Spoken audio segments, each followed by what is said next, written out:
بالله من الشيطان الرجيم. بسم الله الرحمن الرحيم.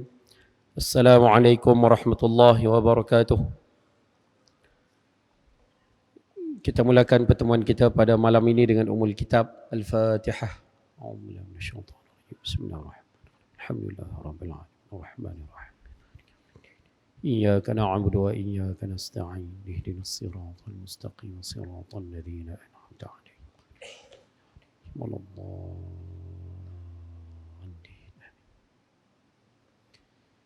Bismillahirrahmanirrahim. Alhamdulillah wa kafa.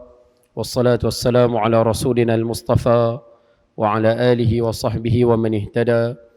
Allahumma ij'al jam'ana hadha jam'an marhuma wa tafarruqana min ba'dihi tafarruqan ma'suma wa la hawla wa la quwwata illa billahil 'aliyyil 'azim. Qala Allah Ta'ala fi kitabil aziz. A'udzu billahi minasyaitonir rajim. Yarfa'illahu alladhina amanu minkum walladhina utul 'ilma darajat. Shadaqallahul 'azim. Alhamdulillah, kita rafakkan kesyukuran pada Allah Subhanahu wa taala. Malam ni malam yang ke-3 daripada bulan Jumadil Akhir 1444 Hijrah. Allah masih lagi panjangkan usia, berikan kita kelapangan, kesihatan, sama-sama berada dalam majlis ilmu pada malam ini. Mudah-mudahan pertemuan kita ada kebaikan dan manfaat dunia dan akhirat, insya-Allah. Ayah-ayah, ibu-ibu dan rahmati Allah Ta'ala sekalian, yang pertama macam biasa, siapa yang masih lagi belum niat i'tikaf dalam masjid untuk ilmu, boleh niat sekarang.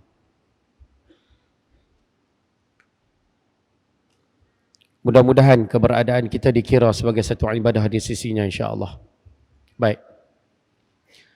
Malam ni insya-Allah kita akan sambung balik pengajian kitab kita, kitab 40 hadis pilihan, susunan Ustaz Haji Abdullah bin Haji Abdul Wahab, wa nafa'ana bi'ulumihi wa bikitabihi fi daraini amin ya rabbal alamin. Yang mana kitab yang sedang kita kongsikan di Masjid Seberang Jaya ni adalah sebuah kitab yang menghimpunkan 40 hadis Nabi SAW yang membicarakan tentang ilmu adab ataupun ilmu akhlak, ilmu sikap, kelaku, perangai. Sama ada ilmu tersebut adalah ilmu yang perlu diamalkan oleh setiap orang yang bergelar Muslim, ataupun akhlak yang perlu dipraktikkan oleh seorang Muslim untuk menjaga keharmonian keluarga, masyarakat, negeri dan negara.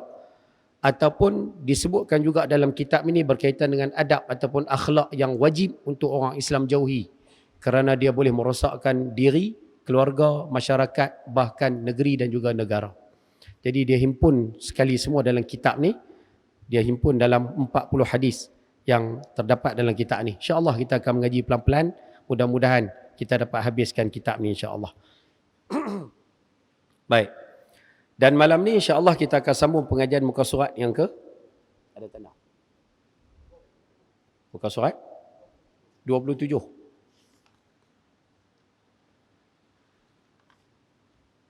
Poin nombor 2. Perenggan kedua. Orang mukmin yang kuat tu. Oh, tak habis tajuk tu, no? Baik. Kita masih lagi berada di bawah tajuk yang ke-6, muka surat 26. No? Bagi yang memiliki kitab, muka surat 26 daripada kitab tersebut. Yang mana kita masih lagi berbicara berkaitan dengan orang mukmin yang kuat di dalam Islam. Siapakah orang beriman yang kuat di dalam Islam? Masih lagi di bawah perbincangan hadis tersebut. Kita tengok dulu hadisnya, kita akan sambung poin yang seterusnya ataupun perenggan yang kedua tu.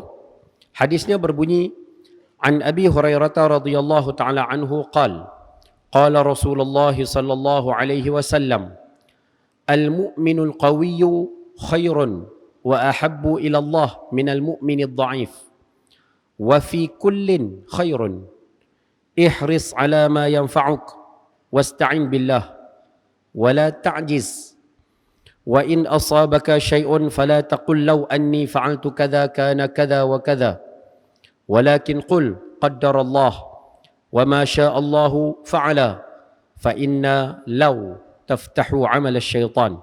Akhrajahu al-Muslim. Daripada Abi Hurairah radhiyallahu taala anhu katanya, Rasulullah sallallahu alaihi wasallam bersabda, orang mukmin yang kuat adalah lebih baik dan dikasihi Allah daripada orang mukmin yang lemah. Bagaimanapun, kesemuanya mempunyai kebaikan masing-masing. Carilah perkara yang memberi faedah dan mintalah pertolongan Allah, dan janganlah merasa lemah. Sekiranya suatu bencana menimpa diri kamu, maka janganlah kamu berkata, kalau saya buat begini, nescaya tak terjadi begini. Tetapi hendaklah kamu berkata, takdir Allah. Apa yang dikehendaki Allah, terjadilah. Sesungguhnya, perkataan kalau itu membuka pintu perbuatan syaitan. Dikeluarkan oleh Al-Imam Muslim. Baik. Ayah-ayah, ibu-ibu rahmati Allah Ta'ala sekalian, hadis yang kita bincang pada malam ni adalah hadis yang kita sambung pada bulan lepas, yang mana Nabi SAW menyebutkan kepada kita tentang beberapa sifat yang perlu ada pada setiap orang Islam.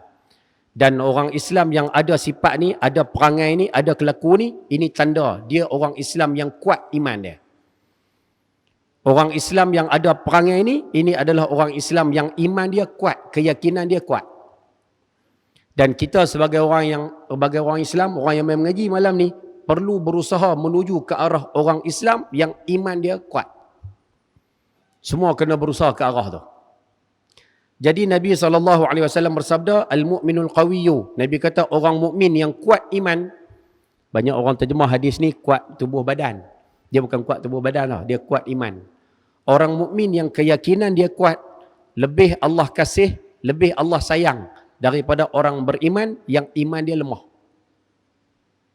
Maknanya orang beriman yang iman dia kuat, Allah Ta'ala lebih sayang daripada orang mukmin, orang Islam yang iman dia lemah. Bagaimanapun kata Nabi SAW, wa fi kullin khairun, bagaimanapun yang iman kuat ke, yang iman lemah, dua-dua ada kebaikan. Dua-dua ada kebaikan dia. Jadi Nabi sebut, ihris ala ma yanfa'u.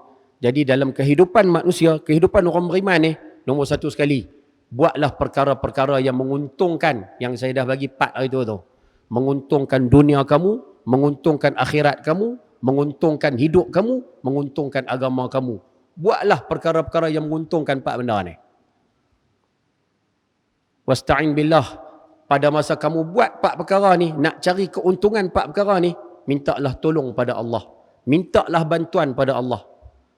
Wala ta'jiz. Nabi kata jangan putus asa. Jangan putus harap. Jangan kecewa.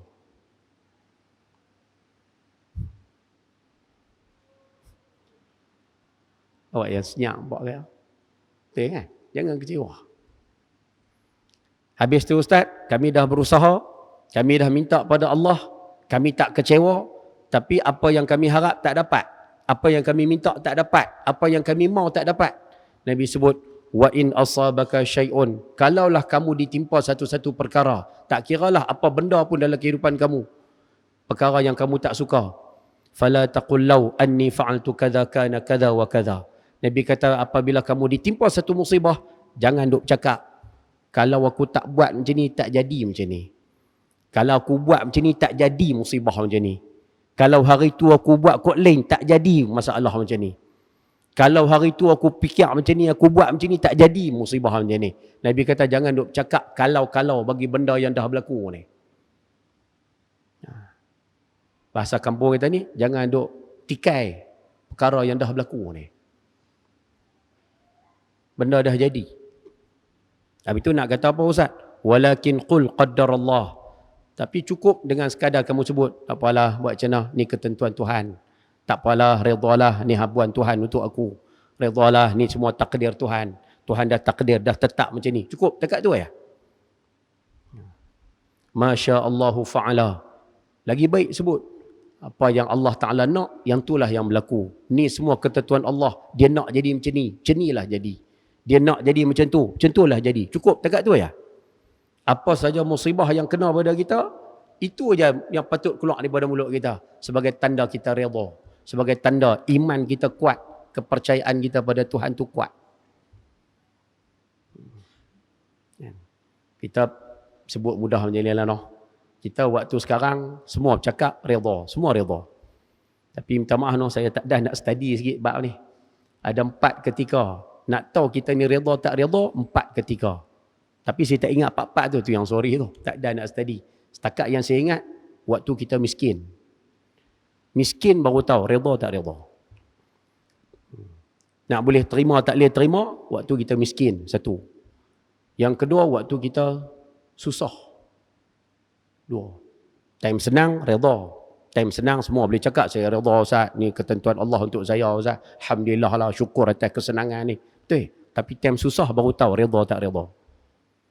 Nombor satu, time miskin. Nombor dua, time susah. Nombor tiga, time sakit. Baru tahu redha tak redha. Yang keempat, ni saya lupa, tak silap. Kalau tak silap saya, waktu hilang. Waktu hilang. Waktu sesuatu tu berada dengan kita, kita redha. Tapi bila sesuatu tu hilang daripada kita, baru tahu kita redha tak redha. Tu ya. Dan kalau tanya hari ni yang main mengaji, sekali dengan cakap ni. Kalau tanya hari ni, Ustaz redha tak? Kita redha tak? Semua orang cakap redha. Sebab kita belum berada dalam diuji. Belum berada dalam fasa diuji tu. Tapi bila pak kena, baru tahu. Tak payah ambil besar-besar. Mayang malam ni. Sekali habis balik lagi. Turun bawah, kasut hilang. Contoh. Bukan doa, contoh. Kasut hilang. Tengok nak kata apa. Waktu ada kasut, Alhamdulillah. Waktu kasut hilang, tambah kasut tu mahal pula sikit. Tengok nak kata apa. Kalau keluar-keluar, ya Allah, ada orang pinjam kasut aku. Okey tu. Tak apalah, Abuan bukan rezeki aku. Jodoh aku dengan kasut dekat malam ni. Okey tu. Boleh terima, okey.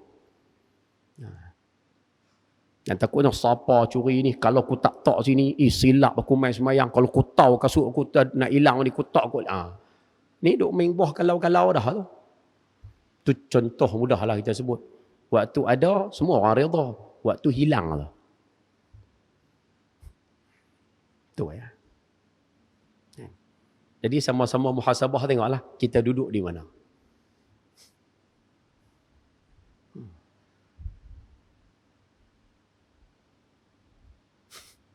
Awak yang senyap yang malam ni. Kau susah hati pasal ayam ke apakah? Kan? Tak apalah. Kan? Baik, sambung. Boleh noh, boleh nampak noh. Sebab apa tidak boleh bermain dengan perkataan kalau banyak-banyak sangat Ustaz? Kenapa bagi benda yang dah berlaku kita tak boleh duk kalau ni? Kerana baginda mengatakan kalau ni dia membuka pintu perbuatan syaitan dengan maksud dia membuka pintu seseorang ini mempertikaikan takdir Tuhan. Banyak orang yang banyak duk cakap kalau ni, dia seolah-olah tahu takdir yang akan berlaku. Dia seolah-olah tak setuju, tak puas hati dengan ketentuan Tuhan pada dia. Lepas tu dia duk main buah kalau tu banyak. Sebab itu penting bagi yang hadir pada malam ni, kalau boleh ambil hadis ini secara sutuh pun okey lah. Sutuh ni maksudnya baca macam tu, faham macam tu. Cukup lah. Kita tak perlu ta'amuk dalam-dalam hadis ini, kita ambil yang basic pun cukup. Ya. Orang yang Allah Ta'ala kasih, orang yang iman dia kuat. Macam mana nak jadikan iman seorang manusia ni kuat Ustaz? Buat benda-benda yang menguntungkan 4 perkara tadi. Dunia, akhirat, hidup, agama. Agama nombor 1 lah. Kemudian, minta kepada Allah Ta'ala. Hak tu jangan lupa. Yang ketiga, jangan ada rasa putus asa dalam hidup. Jangan ada rasa kecewa dengan apa yang ada dalam hidup kita ni. 3. Dan yang keempat, kalau apa yang kita usahakan, kita nak, kita inginkan, kita minta, kita apa ni, tak dapat. Jangan pertikaikan takdir yang telah Allah tetapkan pada kita. Cukup. Itu tanda orang ni, orang yang iman dia kuat. Boleh, tu kefahaman secara sutuh lah. Bahasa mula, faham cara atas. Dapat yang ni pun jadi lah. Nah, abang kita buat balik malam ni. Boleh no? InsyaAllah. Simple saja. Baik. Huraian poin nombor 1. Poin nombor 1 kita dah baca. Berkaitan, saya baca sekali lagi lah. Kita ulang sekali imbas. Sekali kita sambung perenggan yang bawah tu. Poin nombor 1. Cuba tengok huraian. Sabda Nabi SAW bahawa ada orang mukmin yang kuat dan ada orang mukmin yang lemah adalah, dalam hadis tadi Nabi sebut orang beriman yang kuat lebih Allah sayang daripada orang mukmin lemah. Apa maksud dia Ustaz? Maksud dia mudah. Menunjukkan bahawa iman itu boleh meningkat dan boleh menurun. Yakni boleh bertambah, boleh berkurang di antara seorang dengan seorang yang lain. Dalam perkataan mudahnya, kita nak sebut di sini, orang Islam, manusia ni, tahap keimanan manusia semua tidak sama. Tu bahasa mudah dia. Iman seorang manusia ni tak sama. Antara dia dengan orang yang ada di sebelah dia pun tak sama. Diri dia sendiri pun tak sama. Ada ketika imannya tinggi, ada ketika imannya rendah. Tu biasa. Jadi iman ni dia tak statik, dia tak tetap bagi seorang manusia dan dia tak sama di antara manusia. Sebab tu ayah-ayah yang main mengaji malam ni ambil bahasa mudah macam ni lah. Ayah-ayah ada isteri. Yang main mengaji ni kita orang lelaki ada bini. Kita faham agama, kita reti sikit hukum hakam, halal haram. Jangan sangka bini kita pun faham macam mana kita faham. Belum tentu. Faham tak tu loh? Kita hari ni ustaz, tok guru ataupun saya ni pegawai masjid ustaz. Saya ada anak 5. Belum tentu anak 5 tu faham macam mana kita faham. Belum tentu. Kita duduk dalam masyarakat, kita rasa ustaz, masyarakat ni faham macam kita ustaz. Belum tentu masyarakat faham macam kita. Belum tentu. Boleh jadi kita lebih faham daripada mereka ataupun boleh jadi mereka lebih faham daripada kita. Itu biasa. Sebab kepahaman manusia ni tak sama. Kepercayaan manusia tu tak sama. Dia bukan susah. Tak silap saya lah. Imam Ghazali sebut. Imam Ghazali kata nak nilai iman kita ni salah satu cara paling mudah kali sedekah. Itu cara paling mudah nak ukur kita punya level tu terang mana. Dalam kita ambil dalam perkataan mudah macam ni, nak gabung dengan hadis-hadis banyak. Hatta Nabi sebut orang yang sedekah 1 dirham lebih besar pahala daripada orang yang bersedekah 100,000 dirham. Kita ambil mudah macam ni lah. Dalam dompet masing-masing ada 100 contoh. Berapa ringgit kita sanggup buh dalam tabung. Ni contoh mudah kita ambil. Setiap orang cuba bayang. Semua ada 100 ringgit sama ya. Berapa kita sanggup bulan tabung? Daripada situ pun cukup. Ada orang buh RM1 ya. Ada orang dia kemas dia buh RM5. Ada orang yang kemas lagi dia boleh buh 20. Ada hak iman lagi kuat. Tak apa Ustaz saya buh 50. Ada hak lebih hebat, dia tarik 100 dia buh. Semua jumlah duit sama. Tapi kenapa beza dari sudut sedekah tu? Jawapan mudah dia, tahap iman. Tu ya. Sebab tu Imam Ghazali pesan, nak tengok kadar iman kita, cek infak kita tu macam mana. Itu ya. Kalau nak senang kira dalam bentuk peratus lah. Kira persen. Kalau bos RM1, 1%. Bos RM50, 50%. Gitu lah. Saya bos semua, 100%. Lepas tu muhasabah kita kat situ lah.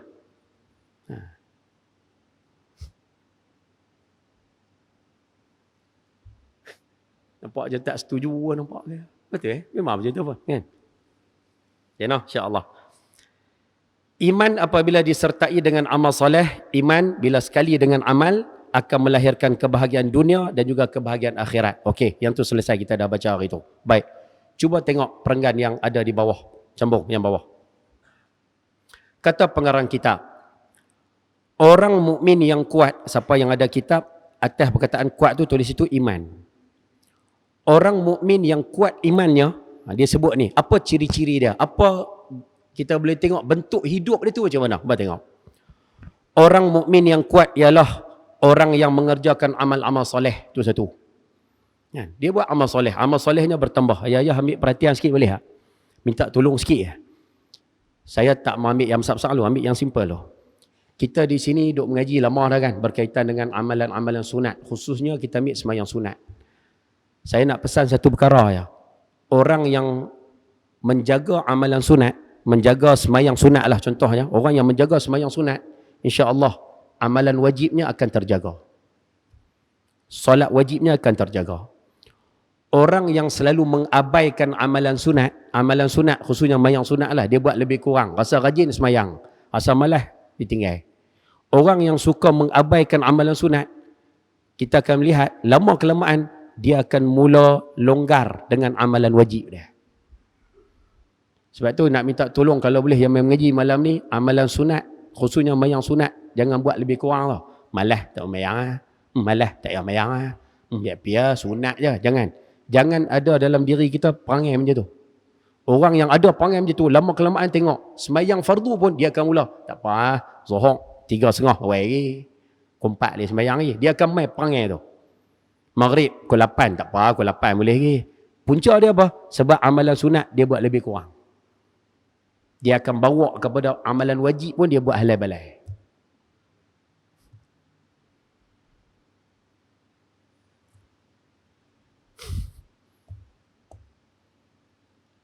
Faham ke? Awak yang senyap nampak kaya. Jaga. Kena jaga tu. Termasuklah amalan-amalan lain. Apa saja amalan yang disebut sebagai sunat, jaga. Kalau hak sunat buat lebih kurang, sekali dengan hak wajib, kita akan buat. Silap-silap boleh terbarai. Taklah sampai terbarai. Tapi paling tidak, amalan wajib akan semakin longgar daripada diri kita. Kena jaga tu. Benda-benda macam ni kena jaga. Hati-hatilah. Jangan ada prinsip. Jangan ada prinsipnya ni lah. Sunat dah. Kita buat hak wajib sudah. Hak sunat-sunat tak payah buat lah. Sunat je. Jangan. Ambil sikap macam tu, silat-silat hari bulan, dengan amalan-amalan wajib pun dia akan jadi longgar. Orang lain sampai masa boleh bayar zakat, dia ada. Masuk tahun berikutnya baru puluh nak bayar zakat.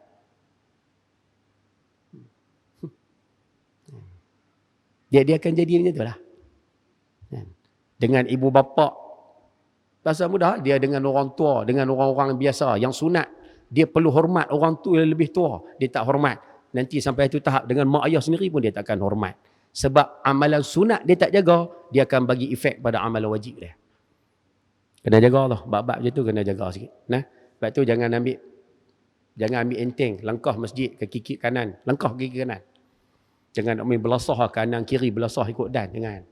Jaga amalan sunat, insya-Allah Allah Ta'ala akan jaga diri kita dalam melakukan amalan-amalan yang wajib ni. Insya-Allah. Itu tanda orang yang iman dia kuat. Orang mukmin yang kuat iman ialah orang yang mengerjakan amal-amal soleh. Itu. Berjihad. Orang mukmin yang kuat, dia akan ambil sikap, akan melaksanakan jihad. Jihad ni bukan maksud angkat senjata pergi perang. Itu jihad makna khusus. Jihad ni maksudnya al-masyaqah wa ta'ab. Masyaqah ni maksudnya bersusah. Wa ta'ab, berpenat.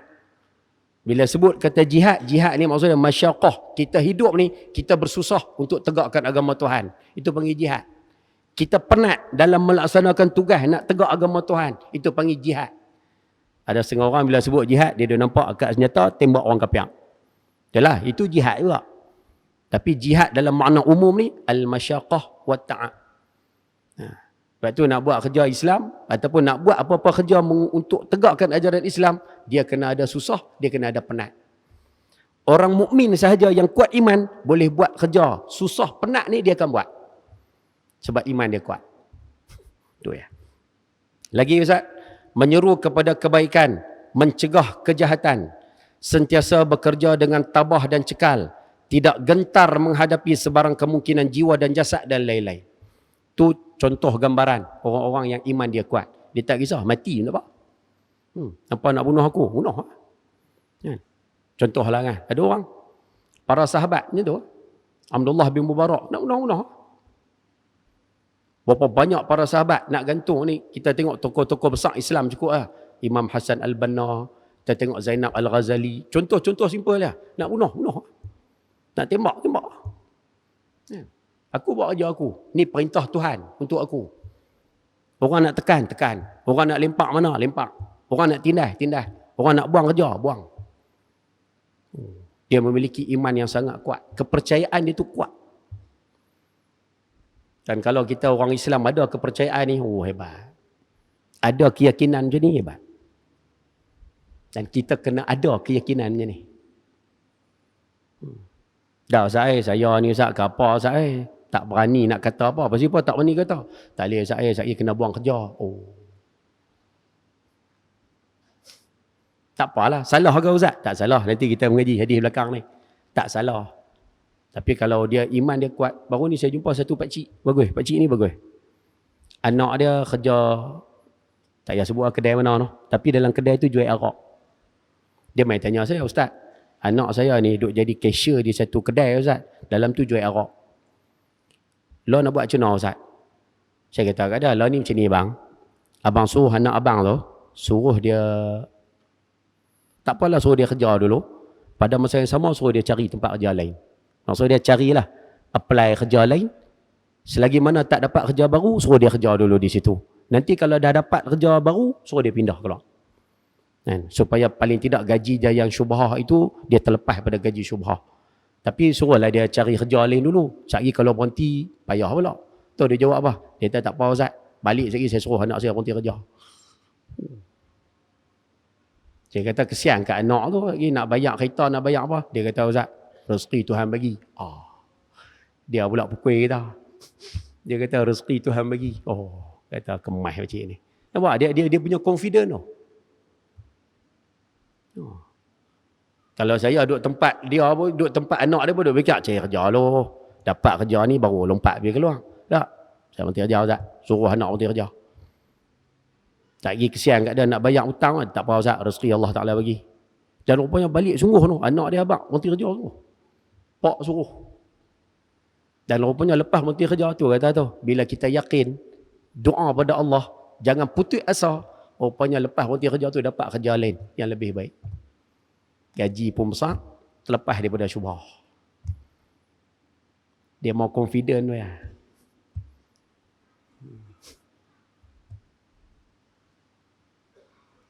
Any question? Kita nak confident tu lah. Kan? Walaupun keyakinan kita ni tak seumpama keyakinan para sahabat. Tapi perlu kepada keyakinan yang sebegitu. No? InsyaAllah. Sambung. Sebaliknya, tengok. Orang mukmin yang lemah. Lemah di sini maksudnya lemah iman. Sekalipun dia beriman, berbeza daripada yang disebutkan di atas. Orang beriman, tapi kalau iman dia lemah, kita tengok tindakan dia tak sama. Dia banyak duk fikir risiko. Ayah anda dengar kan? Hadis Nabi SAW yang Nabi sebut panjang tu. Kan Nabi sebut, Yushiku an tatada'a alaikum kama tada'al akalatu ila qas'atiha. Akan datang satu zaman, kamu akan melihat orang kafir ni, dia akan lanyak orang Islam seumpama manusia rebut hidangan dalam talam. Qas'ah tu makanan hidangan 5 ke 10 orang. Talam lah senang terjemah. Kamu akan tengok orang kafir ni akan lanyak orang Islam macam mana orang duk humun talam. Sahabat tanya Nabi SAW, adakah kerana kami sikit waktu tu ya Rasulullah? Aqillatin nahnu yawma idzin, kami sikit ke masa tu? Nabi kata, la, bal antum yawma idzin kathirun. Nabi kata, tak, kamu akhir zaman ni ramai. Umat Islam ni majoriti. Dan hari ni kita boleh tengok angka, ayah boleh tengok daripada tahun 1950-an sampai tahun 2020 ni. Penganut ajaran Islam hari ni meningkat sangat mendadak.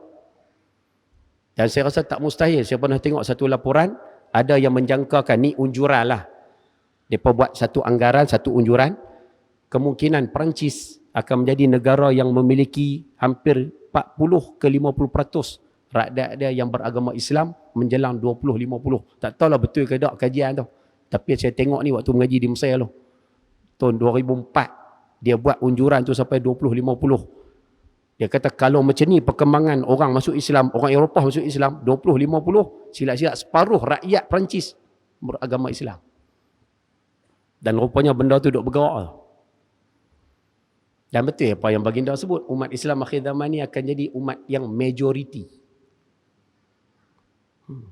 Memang ramai. Tapi Nabi sebut walakinnakum ghutha'un ka ghutha'is sayli. Walaupun ramai, tapi serupa macam buih yang ada di laut.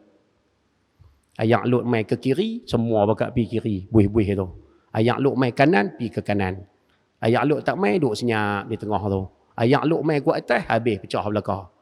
Maksud dia, tak ada kekuatan. Wala yanzi'anna Allahu min suduri aduwikumul mahabata minkum.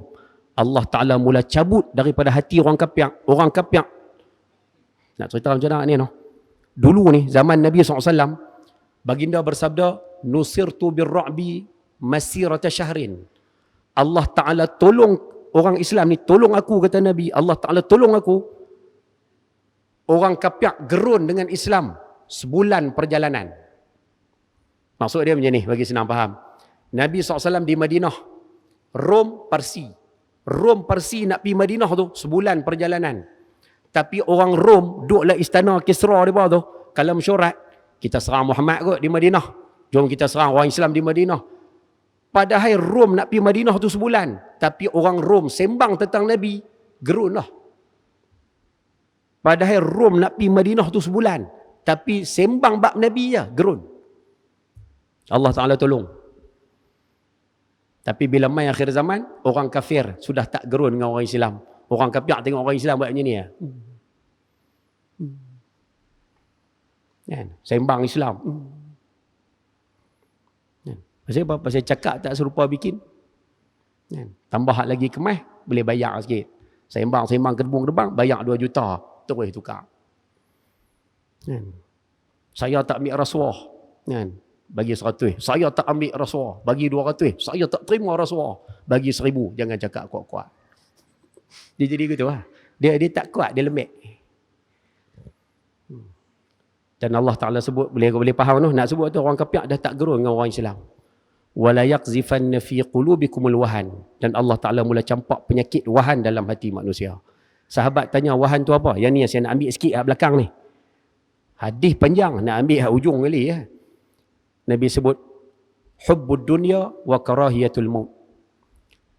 Kebanyakan kalau kita tengok terjemahan, orang Islam akan kena penyakit cinta dengan kehidupan dunia, syok dengan hidup atas dunia dan benci mati. Tapi saya jumpa satu terjemahan yang sangat sedap. Diterjemahkan di sini, orang Islam akhir zaman kena penyakit suka dengan dunia satu, dan penyakit nombor 2, yang ni yang kita nak kena ambil tu. Orang Islam akan kena penyakit takut kena risiko. Dia nak buat apa pun, dia fikir dulu apa risiko. Nak buat apa pun fikir dulu, sekejap lagi kena apa. Nak buat apa pun fikir dulu, aku kalau buat macam ni, kena macam ni. Last kali, tak buat apa tu. Ni menyakit. Tak kira lah, bukan tak yang mengaji yang kena, yang cakap pun kena, sama. Kita akhir zaman kena menyakit ni. Kena menyakit, nak buat apa, fikir dulu. Tapi kita fikir yang negatif. Fikir risiko. Akhirnya, tak buat apa tu. Nyak lah. Rupanya menyakit ni akan menyebabkan kita, bahasa kampung kita ni, serat lah. Kat serat lah kau. Jadi kita banyak fikir risiko. Sama macam pakcik hak tadi. Kalau dia pun fikir risiko, tak apa no, Ustaz no. Biar anak saya kerja dulu lah no. Kan? Nanti dapat kerja baru tukar. Kalau dia tak dapat kerja, biar kerja apalah. Tak apalah, syubah lah. Kalau dia fikir risiko, pasti dia ambil keputusan macam tu. Tapi dia bagus, dia tak fikir risiko. Jalan Ustaz. Tahu no, kita nak kena, tahulah kena macam tu. Coba. Orang yang kuat itu, yakni orang yang kuat iman itu lebih dikasihi oleh Allah Subhanahu wa taala kerana ia sentiasa mendampingkan diri dengan Allah. You know, orang yang iman dia kuat ni sentiasa melaksanakan perintah Tuhan, dia dekat dengan Tuhan. Tetapi orang yang lemah selalu cuai menunaikan kewajipan kepada Allah. You know. Di sinilah harga iman. Iman tu maksudnya keyakinan. Di sinilah letaknya iman tu, mahalnya iman tu bagi seseorang. Iman belum cukup sekadar percaya kepada Allah, tetapi dia perlu disertai dengan amal soleh. No, yang ni pun kalau nak ulas jadi panjang. Iman kalau dengan amal soleh ada satu makna. Iman sahaja tanpa amal soleh ada 3 makna. Jadi panjang cerita. Tak payahlah. Kita ambil terus poin nombor 2. Tidak tak habis hadis kita ni. Baik, cuba tengok poin nombor 2. Apa maksud suka kepada perkara yang bermanfaat? Habis dah bab iman selesai. Nabi SAW sebut dalam hadis, carilah perkara yang bermanfaat. Apa maksud perkara yang bermanfaat? Cuba tengok. Maksudnya, orang mukmin tidak dibenarkan malas dan cuai atau membuang peluang dengan percuma selama dia berdaya mendapatkan perkara yang berfaedah seperti semayang, zikir, istighfar dan juga sebagainya. Siapa yang ada kitab, buat catatan kat tepi tu. Buat catatan kat tepi tu, tulis kat buku tu. Buatlah perkara yang menguntungkan dunia, akhirat, hidup, agama. Ataupun buah agama dululah. Ini adab kita. Buatlah perkara yang menguntungkan agama, hidup, dunia, akhirat. Pak tu. Buatlah. Yang main mengaji malam ni nak buat apa, buatlah. Yang penting dia bagi keuntungan. Paling tidak kepada agama kita. Buatlah perkara-perkara yang menguntungkan hidup kita. Buatlah perkara yang menguntungkan dunia kita, bahkan akhirat kita. Buatlah. Jangan buat perkara yang merugikan keempat-empat perkara tersebut.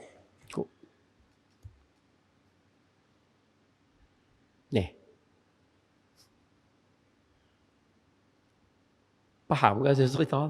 Itu ya. Kan? Kan? Ustaz saya ni tak buat apa, saya duduk cangkui tepi rumah aja saya. Betul? Itu pun perkara yang menguntungkan. Paling tidak menguntungkan kehidupan kita. Badan sihat, untung tak?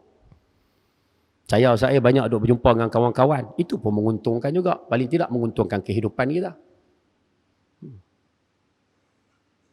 Buatlah perkara yang menguntungkan. Nah, insya-Allah. Selesai. Nak bincang panjang tu, ayah-ayah yang mengaji malam ni. Saya nak beletak banyak tapi takut tak habis kita punya kitab. Siapa yang rajin, ikutlah siapa yang rajin membaca. Kan? Pasal dia pun kata orang Melayu ni purata lah, stone selai lah bacaan dia. Stone selai, tak tahu betul ke tak.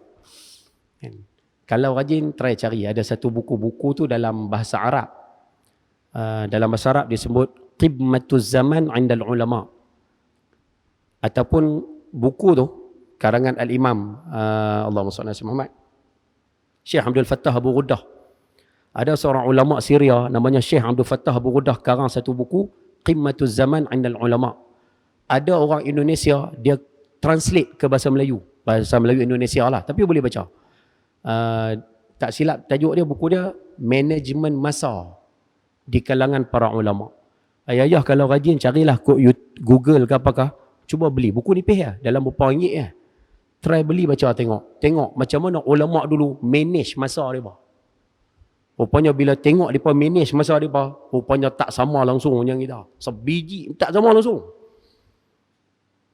Tengok orang-orang dulu macam mana mereka atuk masa hidup mereka 24 jam tu, tengok tu dia sampai tahap macam ni no. Kita tak ada. Ada yang buat ibadat, ibadat sajalah. Said Junaid Al-Baghdadi waktu duha saja 300 rakaat. 300 bukan 300.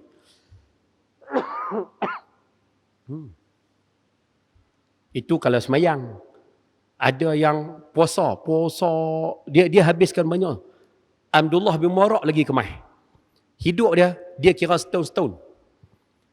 Dia kira hidup dia tu, dia bahagi tahun tu pada 3 . Lepas tu dia akan repeat balik. Tahun yang pertama dia akan duduk di Mekah. Duduk di Mekah setahun. Waktu haji buat haji, lain pada haji buat umrah. Setahun duduk di Mekah. Bila cukup setahun, tahun kedua dia kira mencari ilmu. Pusing mana dunia yang ada, pergi mengaji setahun. Kira tumpu masa mengaji . Bila main tahun yang ketiga, berjuang. Mana tempat ada perang semua dia turun. Setahun tu kira perang . Mai tahun keempat dia repeat balik hidup di Mekah setahun. Hidup dia macam tu .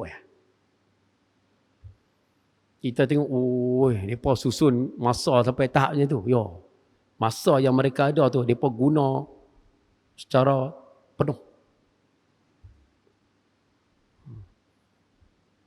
Kita pun nampak gaya kena kot. No. Taklah ni, saya dapat petua ni daripada cerita ni tak habis. Al-Fadhil Ustaz Zakaria Haji Ahmad. Dulu beliau pernah datang ke pusat zakat. Tak tahulah dia sebut. Saya pun ingat-ingat lupa gitu lah. Tak kalau saya lupa minta maaf tu. Dia buat contoh. Dia kata cuba tengok perbezaan antara bangsa. Antara bangsa-bangsa ni. Dia kata tak payah ambil besar. Dia ambil 3 sudah. Dia kata cuba tengok orang putih. Orang putih dia kata kalau duduk seorang-seorang dia suka baca. Tak tahulah.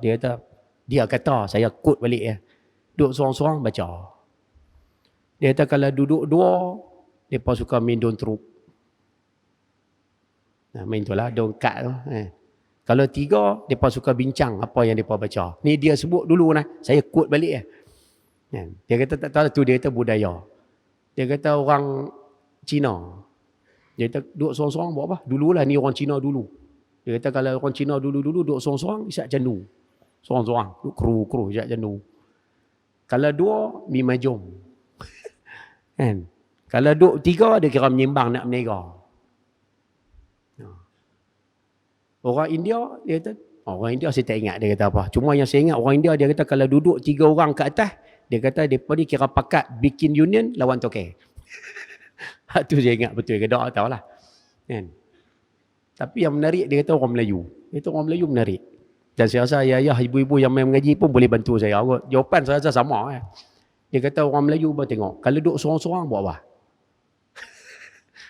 Kan? Orang Melayu kita ni kalau duduk seorang-seorang dia buat apa? Lena. Nah, duduk seorang lena. Anak pergi sekolah, cucu pergi sekolah, bini pun tak buat apa, tarik bantai lena. Duduk seorang dia kata banyak lena. Tak tahulah, saya pun duduk rasa macam betul. Saya pun macam tu lah. Duduk seorang lena. Ni kebiasaannya lah, bukan semua kebiasaan. Tapi kalau duduk dua orang buat apa? Duduk seorang lena, duduk ngata. Dua ngata. Ya. Tapi kalau duduk tiga pula, seorang lena, dua mengata. Tapi kalau tiga ke atas, dikira nak makan. Tengok duduk petang-petang, duduk 3-4 orang. Kena ayak teh apa, roti apa, dia kira nak makan. 3 ke atas makan. Wallahu alam lah. Tapi kalau itu image, saya rasa tak semua. Tapi saya rasa kebiasaannya macam tu lah. Dan kalau kita yang main mengaji ni boleh ubah sikit yang tu, cantik lah. Kita pakai ubah. Mungkin lepas ni kita duduk seorang-seorang buat ibadat. Duduk berdua muzakarah. Duduk bertiga ziarah. Boleh dia. Boleh ubah jadi ya. Kita jadi ejen perubahan. Boleh. No, insya-Allah. Yang penting menguntungkan agama, kehidupan dunia dan akhirat. Poin yang ketiga, nombor, meminta pertolongan Allah. Ini perkara ketiga yang perlu ada pada setiap orang Islam, orang yang kuat iman, dalam melakukan kerja-kerja yang diperintahkan Allah, jangan lupa minta pertolongan Allah. Maksud dia, seorang mukmin tidak boleh lupa kepada Allah. Orang beriman dia tak boleh lupa pada Tuhan. Apa jadi pun kena ingat Tuhan. Ia sedar dirinya adalah lemah, sentiasa menghadapi rintangan ataupun masalah. Orang beriman ingat nah, semua orang ada masalah. Sebab tu jangan lupa minta pada Tuhan. Kita yang mengaji pun saya rasa kita sama. Ayah-ayah ada masalah keluarga, masalah kerja, masalah bisnes, masalah apa lagi. Kita semua ada masalah. Nombor satu kali, balik pada Tuhan dulu. Lepas tu insya-Allah masalah tu Tuhan akan selesaikan. Yang tu kunci dia. Yang semua kena pegang, termasuk saya ni. Kan? Sebab saya pun manusia, sama. No, insya-Allah. Baik semua. Boleh sikit ke? Boleh sikit ke no? Boleh haji no? Kita habis sikit ke? Habis perenggan ni ya.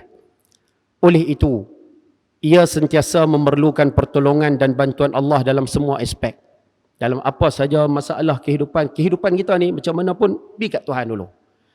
Supaya segala usaha itu berjaya. Kalau nak berjaya, seseorang perlulah meminta pertolongan, taufik, inayat daripada Allah. Inayat tu maksud dia bantuan.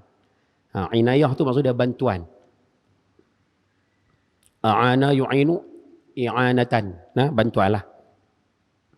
Kerana kejayaan dan kegagalan bukanlah kuasa manusia yang menentukan. Berjaya ataupun tidak bukan kerja kita lah. Bukan tugas kita. Ingat itu. Apa saja yang berlaku berjaya ke tidak, ini bukan kerja kita. Tugas kita khtiar. Nak bagi tak bagi Tuhan. Sebab itulah seorang Muslim semasa semayang, sebab tu kita bila dalam solat, kita sentiasa membaca ayat ni 17 kali kita minta sehari. Perasan ke tak perasan je lah. Sekali mayang isyak lagi Tok Imam akan baca ayat ni. Jadi bila sebut ayat ni, Tok Imam sebut ayat ni, ingat kita sedang meminta sesuatu pada Tuhan. Ayat apa Ustaz? Ayat iyyaka na'budu wa iyyaka nasta'in. Ayat tu kita baca tiap-tiap kali solat. Wajib baca. Maksud dia, kepada engkau kami sembah, kepada engkau kami meminta pertolongan. Lepas tu apa pun kena minta pertolongan kepada Allah Subhanahu Wa Taala. Saja share lah. Kata Sayyidina Umar, Allah jamkan. Kata seorang sahabat, kami ni nak garam minta kat Tuhan. Kami nak ikat tali kasut minta kat Tuhan. Ada setengah orang faham minta tali kasut, nak ikat kasut minta kat Tuhan ni, ya Allah ikatlah tali kasut aku, lepas tu tali kasut tu ikat sendiri. Bukan itu maksud dia tau. Ya Allah bagilah aku garam, secubit garam, garam tu mai terbang. Bukan itu maksud dia tau. Tapi para sahabat nak apa pun mereka akan minta pada Tuhan. Maksud dia macam ni. Kalau nak garam, kalau perlukan garam, minta ya Allah kami perlukan garam. Mudah-mudahan dengan garam ini akan menjadikan kami ni makan makanan lebih berkhasiat, kami lebih berselera, jadi kekuatan untuk kami taat perintahmu. Itu maksud doa. Nak garam. Bila nak ikat kasut, sambil ikat kasut tu, kita tak doa benda ni. Sambil nak ikat kasut. Ya Allah, ni aku ikat kasut ni, kau bagilah aku pahala pakai kasut ni. Kau janganlah bagi aku buat dosa dengan bila pakai kasut ni. Kau bagilah aku melangkah kaki ke tempat yang baik ya. Kau janganlah bagi aku melangkah ke tempat-tempat yang berdosa ya Allah. Itu maksud doa. Nak ikat kasut pun doa. Minta pada Tuhan. Yang ni kita tak doa. Nak kena start bagi ada apa ni. Ayah selalu baju main semayang. Patut doa. Tak ada apa doa. Ya Allah, bagilah aku pakai baju ni. Aku jadi orang yang soleh. Jadi orang baik. Sekejap lagi nak keluar pergi makan di kedai. Ya Allah, bagilah aku makan ni, bagi aku tenaga, rajin buat ibadat. Punya kena ada doa tu.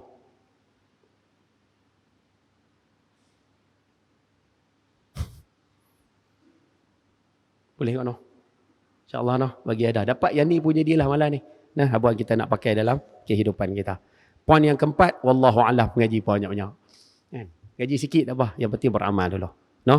InsyaAllah. Ayah-ayah, ibu-ibu sekalian, sebagai penutup, satu amalan yang saya rasa boleh untuk kita share. Saya rasa yang main mengaji hari ni sebelum kita meninggal dunia, boleh tak? Buat yang ni bagi ada sekali. Sekali cukup lah. Bagi ada. Bagi ada bekai ni ataupun rekod ni bagi ada dalam catatan amalan kita. Apa dia Ustaz? Antara amalan yang Nabi SAW sebut, amalan yang sangat besar pahala adalah idkhalus surur fi qulubil muslimin. Memasukkan kegembiraan dalam hati orang-orang Islam. Faham ayat tu? Memasukkan kegembiraan dalam hati orang-orang Islam. Saya terjemah logat Penang kita ni. Logat kita ni. Kalau boleh sebelum kita mati, khati'lah bagi ada sekali pun jadilah. Buat bagi orang seronok. Ejahlah buat bagi orang seronok. Kalau mereka boleh seronok, kita buat sesuatu, tak kiralah dengan masa kita ke, tenaga kita, duit ringgit kita ke, apa saja. Bila kita bantu dia, kita gembirakan dia, dia sampai boleh meleleh air mata. Oh, tu kira hebat lah. Ayah-ayah, ibu-ibu kalau boleh buat macam tu, hebat lah. Ustaz, kami tak buat apa Ustaz. Kami tolong dia Ustaz. Bantuan yang kami bagi tu, dia dapat Ustaz. Meleleh air mata dia Ustaz. Allah. Boleh yang tu kira kemas. Bekalan tu cukup besar tu. Ni tambah sahabat-sahabat kita Kelantan, Terengganu kan. Ada banjir. Ada kawan-kawan kita pi bantu. Kadang-kadang pi cuci rumah dia. Kawan-kawan kita pi. Dia tengok orang main cuci rumah dia. Meleleh air mata. Allah. Tu kira seronok, kegembiraan tu masuklah hati dia tu. Boleh buat macam tu. Tu kira bekal cukup besar. Kalau boleh, khatiak bagi ada. Khatiak bagi ada. Sebelum kita mati. Ni bekal besar. Boleh no? InsyaAllah no? Mudah-mudahan perkongsian itu ada kebaikan dan manfaat untuk kita bersama. No? Isu ayam, isu apa nanti saya ulas dalam tempat lain lah. No? Jadi saya rasa cukup sekadar itu. Sekian billahi taufiq wal hidayah. Assalamualaikum warahmatullahi wabarakatuh. Bismillahirrahmanirrahim. Alhamdulillah rabbil alamin. Wassalatu wassalamu ala asyrafil anbiya wal mursalin wa ala alihi wa sahbihi ajma'in. Allahumma rabbana atina fid dunya hasanah wa fil akhirati hasanah wa qina adzaban nar. Sallallahu ala sayyidina Muhammad wa ala alihi wa sahbihi wasallam. Walhamdulillahi rabbil alamin. Taqabbalallahu minkum.